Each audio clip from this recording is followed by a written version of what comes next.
Following this morning's report from the Office for Budget Responsibility, we now know that the alarming state of our public finances is even worse than we had thought.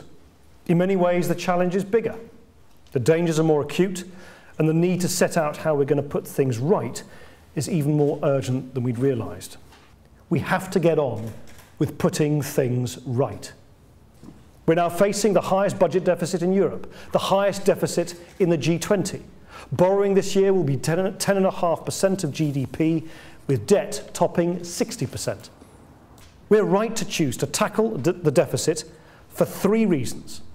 First, today's projections from the OBR, bad as they are based on relatively low and stable interest rates. If we falter, if we fail in our commitment to reduce the deficit, these will rise and we will find ourselves paying ever more in debt service and ever less on public services. Second, this is not a deficit that will simply correct itself with the passage of time. A structural deficit doesn't correct itself. It has to be addressed. Otherwise, we will commit our children and grandchildren to ever greater indebtedness. Third, and perhaps most importantly, we may be an island, but we don't stand alone.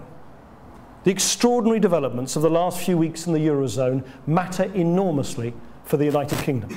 Most immediately, they matter because the attitude of markets has changed.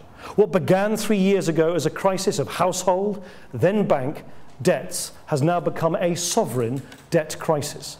Markets have stopped believing that all European governments can service their debts. They've started to charge much higher interest rates to those whose plans they distrust.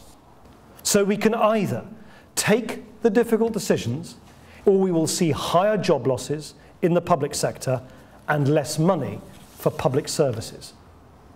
And we must take these decisions together. That's why this government is asking people to come forward with your ideas on how we can reduce public spending in a consultation which will run across the summer. But more importantly, because we know that if we are going to ask the people of Britain to come with us on this difficult journey, our choices must be your choices too. So these are the challenges we face. And at their heart is the choice facing this government.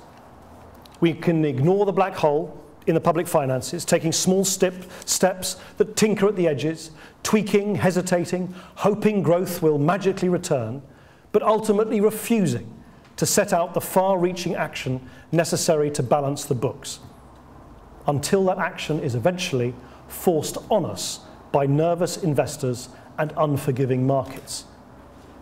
Or we can confront the need to bring down the deficit, while we are still in a position to do so in a way that is both fair and just. To deal with this problem now so we don't leave our children to pay the price later. And that is this government's choice. We choose to be the authors of our own future. Thank you very, very much.